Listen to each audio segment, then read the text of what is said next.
दोस्तों आज की इस वीडियो हम बात करने वाले हैं उत्तराखंड सरकार की भर्तियों के बारे में। यहाँ पर आपको बता दूं कि सरकार उतनी बड़ी यहाँ पर जो है धोखा दे रही है बेरोजगारों को। क्या बताऊँ आपको, डेली बेसिस पे लगातार ये देखने को मिल रहा है कि ये भर्ती वो भर्ती पेपरों में ही यहाँ पर दिख रही है। सिर्फ पेपरों तक ही वो सीमित है, रियल लाइफ में वो बिल्कुल दिख नहीं रही कहीं पर भी भर्तियाँ।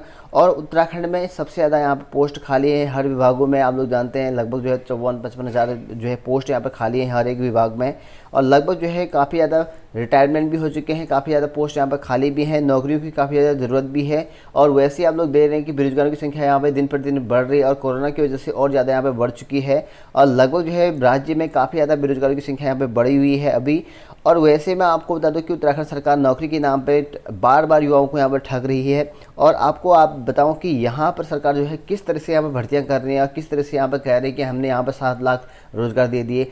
जैसे कि आप लोगों ने देखा होगा कि उत्तराखंड में यहाँ पर जो त्रिवेंद्र रावत ने एक बयान दिया था, कहा था कि उत्तराखंड में अभी -1% जो है बेरोजगार हैं और वो भी क्या होंगे, विकलांग होंगे, इस तरह से यहाँ पर कहा गया था। और एक नया इंटरव्यू निकल के आया था कुछ दिन पहले ये कि हमने जो है 7 लाखों को यहाँ पर जो है नौकरी दे रखी है।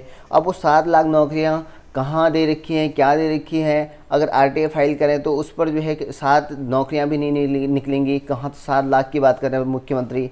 और समझ में नहीं आ रहा कि उत्तराखंड में ये हो क्या रहा है, कैसे मुख्यमंत्री बना दिए गए हैं। सच में बहुत ज़्यादा परेशान हो चुके हैं बेरोजगार, ठीक है। और आपको बता दूं कि यहाँ पर हम जिस भर्ती के बारे में बात कर रहे हैं, फाइनली जो है यहाँ पर जो भर्ती यहाँ पर करवाई गई थी वो यहाँ पर जो है अब यहाँ पर 24 घंटों में निरस्त कर दी गई है। तो आपको बता दूं कि ये भर्ती किस तरह से हुई थी, क्या यहाँ पर जो है प्रोसेस था, उसके लिए हम बात करेंगे। तो चलिए स्टार्ट कर लेते हैं आज की इस वीडियो को। अभी तक सब्सक्राइब नहीं कर रखा मेरे चैनल को तो प्लीज़ सब्सक्राइब। तो देखिए दोस्तों, यहाँ पर जल संस्थान में जेई और एई की जो है 10 नियुक्तियाँ की गई थी और ये जो है गुपचुप नियुक्तियाँ की गई थी। अब इनको यहाँ पर रद्द कर दिया गया है और ये मामला जो है काफ़ी ज़्यादा फेसबुक व्हाट्सएप इन पर जो है छाया रहा। तब जाकर जो है 24 घंटों में ये नियुक्तियाँ यहाँ पर रद्द कर दी गई थी। आपको बता दो कि यहाँ पर जो जल संस्थान है उस पर जो है 10 एई और जेई जो है नियम के विरुद्ध यहाँ पर जो है नियुक्तियाँ दी गई थी, उन पर जो है भर्तियाँ करी गई थी उपनल के जरिए। तो उपनल के जरिए जो है आउटसोर्स के माध्यम से इन पर जो है भर्तियाँ की गई थी, लेकिन किसी को पता नहीं था। ये जो है अपने मन मर्जी से यहाँ पर रख दिए गए थे। अगर कोई भी भर्ती होती तो उसको जो है पब्लिश नोटिफिकेशन जाता है सबसे पहले, तो यहाँ पर जो है नोटिफिकेशन तो गया नहीं था कुछ भी। तो यहाँ पर उन्होंने क्या कर दिया, अपने जो यहाँ पर चाहते हैं उनको यहाँ पर सरकार ने रख दिया।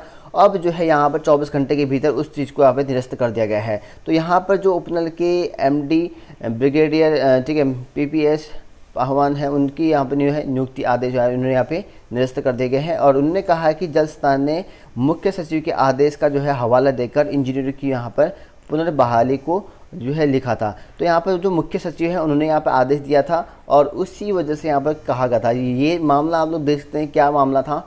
तो यहाँ पर जल संस्थान के जो सचिव प्रशासन ने जो है 2 सितंबर को 10 लोगों के नामों की सूची उपनल को भेजकर जो है एई और जेई पद पर नियुक्ति को कहा था। तो यहाँ पर देखते हैं सचिव और प्रशासन ने यहाँ पर जो सरकार है उन्होंने यहाँ पर 2 सितंबर को 10 लोगों के नाम सूची भेजी थी उपनल को और कहा था कि इन पर जो है भर्ती यहाँ पर करनी है।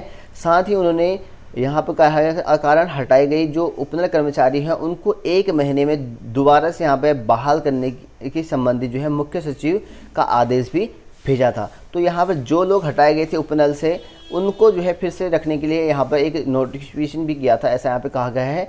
इस पर जो है उपनल ने एई के लिए जो यहाँ पर नाम दे रखे लगभग 10 लोगों के नाम है, इनको जो है यहाँ पर नियुक्ति कर दिए। तो इन 10 के नाम आप लोग देख सकते हैं यहाँ पे। तो यहाँ पर ये मामला था कि जो सचिव हैं और प्रशासन है उन्होंने यहाँ पर जो है 10 लोगों के नाम भेज के सीधे नियुक्ति करने के आदेश यहाँ पर दे दी। तो इस तरह से यहाँ पर भर्ती हुई थी, इस तरह से यहाँ पर धांधली हो रही थी। हालांकि यहाँ पर पता चल गया था, पब्लिश हो चुका था, तो इस वजह से पता चल पाया कि यहाँ पर जो है धांधली हो रखी है और इस तरह से यहाँ पर रखे गए थे एई और जेई। और न जाने कितनी भर्ती ऐसी होंगी सरकार की जो फाइलों में दबी होंगी, हमें नहीं पता होगा वो चीज़ें, और वो नियुक्तियाँ भी कर दी होंगी। तो ये पता चला था, सभी को पता चल गया था। तो इस वजह से यहाँ पर 24 घंटे के भीतर ये निरस्त करनी पड़ी सरकार को। तो देखते हैं इस तरह से यहाँ पर घोटाला हो रखा है उत्तराखंड सरकार में और बेरोजगार को बार बार ठगा जा रहा है, सिर्फ अपने चहेतों को यहाँ पर नौकरी दी जा रही है, इस तरह से यहाँ पर कहा गया है।